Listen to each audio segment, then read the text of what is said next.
బలం అంటే ఏంటనుకుంటున్నారు? బలహీనత అంటే ఏంటి? నేను చెప్తాను. ఒకే పాయింట్, చిన్న పాయింట్ చెప్తాను, గుర్తుపెట్టుకోండి. శాంసన్ ఉన్నాడు, చాలా స్ట్రాంగర్. ఎంత అంటే మనం వర్ణించలేనంత. ఒక పచ్చి గాడిద దవడ ఎముక తీసుకుని వేల మందిని హతం చేయగలిగే కేపబిలిటీ ఉన్న పర్సనాలిటీ. ఒక పెద్ద పెద్ద ద్వారబంధాల కమ్ములు లేపేసి భుజాల మీద పెట్టుకుని కొండపేటి చివరికి తీసుకెళ్లిపోగలిగే కెపాసిటీ. సంఖ్యలను కూడా చేత్తో పురికొస మొక్కల్లాగా తెంచి అవతల పడేయగలిగే బలాన్ని దేవుడు అతను సొంతం చేశాడు. అంత బలవంతుడు, దేహదారుఢ్యం గలవాడు. ఒక్క మాటలో చెప్పాలంటే బాహుబలము గలవాడు. రియల్ బాహుబలి ఎవరు?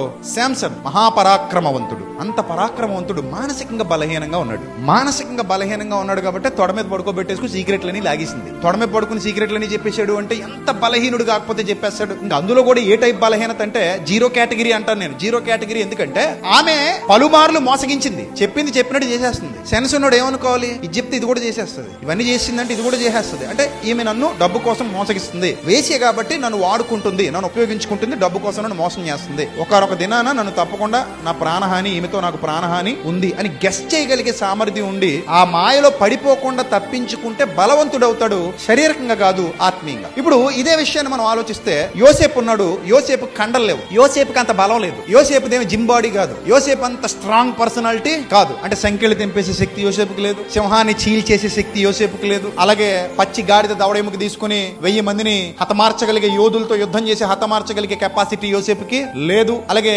నక్కల్ని పట్టుకుని వాటి తోకలు ఒకదానికి ఒకటి ముడివేసి వాటికి అగ్ని నిప్పంటించి ఫిలిస్తీన్ల పంట పొలాల్లోకి వదిలేయగలిగే సామర్థ్యం కూడా యోసేపుకు లేదు. ఈ అన్నింటిలో అతడు వీక్, బట్ ఇన్నర్ పర్సనాలిటీలో చాలా స్ట్రాంగ్ ఉన్నాడు. ఎంత స్ట్రాంగ్ ఉన్నాడంటే ఎవరూ లేరు. ఒక అమ్మాయి ఇతన్ని పిలుస్తోంది, అది కూడా యజమానుని భార్య. ఆమె వశం చేసుకుంటే మొత్తం అంతటి మీద ఇతనికి ఏమొస్తుంది? అధికారం వస్తుంది. ఆయన కూడా మీరన్న భాషలో, మన వాడుక భాషలో ఉప్పు కారం తింటున్నాడు. ఉప్పు కారం తింటే తప్పు చేసేస్తారా? ఉప్పులో ఉందా తప్పు? కారంలో ఉందా తప్పు? మన బుద్ధిలో ఉందా తప్పు? ఉప్పు కారం నిన్ను తప్పు వైపు నడిపించదు. బుద్ధి జ్ఞానం ఉంటే తప్పు చేయకుండా ఆగుతాం. ఇప్పుడు మరి అతను కూడా మీ భాషలో ఉప్పు కారం తింటున్నాడుగా, కానీ తప్పు చేయలేదంటే వస్త్రం వదిలి మరి పారిపడాడు. దాని అర్థం ఏంటి?